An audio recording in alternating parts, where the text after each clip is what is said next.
about the regulatory issue that's come up via Libra, via our conversations with Steven Mnuchin, Treasury Secretary recently, who basically, by the way, said he doesn't want to own Bitcoin 5 years forever.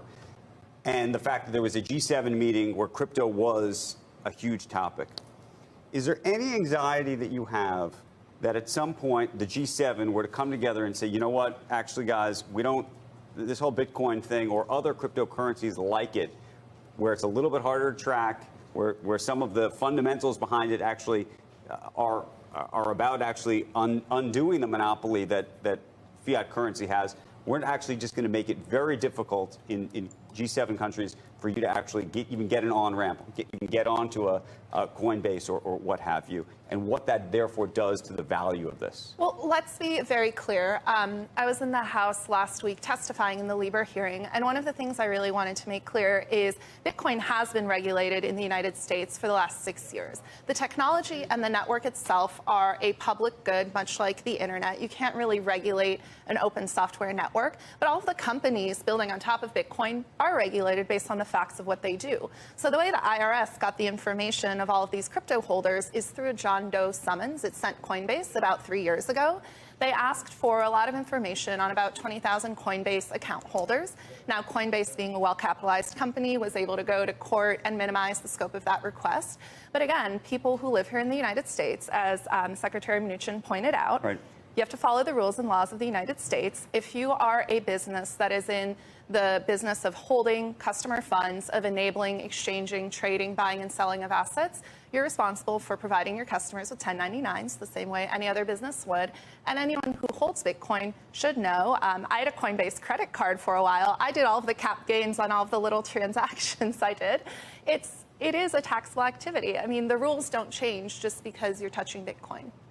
But you don't see this as a long-term issue? I mean, Mohammed and I have actually talked about this in terms of the monopoly that governments have over fiat currency, and long-term, if this were to ever get to sort of an escape velocity kind of situation where it really becomes a mass adoption, that governments actually then step in. By the way, in the same way that for reasons that are almost inexplicable to me, there has been such a focus on Libra, even though it doesn't even exist yet. Yeah, I think you got to remember that, look, you can pay your business taxes in the state of Ohio with Bitcoin, right? There's been countries who have settled cross-border transactions with other countries in Bitcoin. Fidelity is building infrastructure to support Bitcoin, right? I don't think that Bitcoin's going to go away. I think that there's too many people, whether they're regulated financial organizations, FINRA's approving, et cetera. I'm not arguing it's going away. I'm just wondering whether as a protocol, whether it's like Torrent, we all thought was going to be a huge deal 10 years ago, and now it's one of many protocols, and it's fine. But look, it's like cash, right?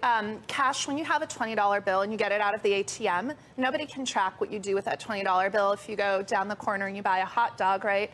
Same thing with Bitcoin. Joe and I have had that debate. The distinction is you have to get a lot of briefcases. It becomes very complicated to carry around lots and lots of cash. It's very, very easy, obviously, to move that cash. Have you seen Ozark? I mean, sure. You heard of this guy Escobar? You heard of this guy Escobar? The cash argument. We finally got him, but the cash argument to me is a specious argument, given the efficiency of Bitcoin or any kind of electronic transfer relative to cash. I get the joke on cash, but I don't think the important part is that the countries that embrace this first are going to have a significant advantage moving forward. The game theory is that some country is going to embrace this in a very, very serious way, whether it's China, Russia, the United States, somewhere in Europe or South America, somebody's going to do it. And the first countries that does it are the first couple. Because the advantage becomes what? Because you can't stop it. Right, and so the second that a country starts to adopt it, every other country is going to end up playing catch up. Right, and so the countries that say, like, look at Singapore. Singapore's saying, look, bring it on. Right, we're going to provide rules. We're going to give you clarity, and we want these companies here. We want the innovation. We want the entrepreneurs to come in. When you incentivize them, there's a way to create rules that are fair. They're regulating it, right? What the United States is saying is you can have Bitcoin so long as you play by our rules. And I agree with your point, Andrew, that one of the most important things for a lot of hardcore Bitcoiners is that they have choice. They can choose what to do with their Bitcoin, who to transact with, who to interact with. This whole movement is about eliminating our dependence on intermediaries, right?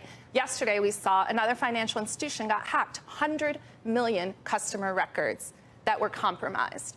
right? We see large-scale systemic risk coming from these large institutions, and so the idea of Bitcoin doing away with intermediaries is a good one, but in fact, we've become more and more dependent on intermediaries than ever. Just the fact that they were able to obtain so many user accounts from Coinbase is a great example.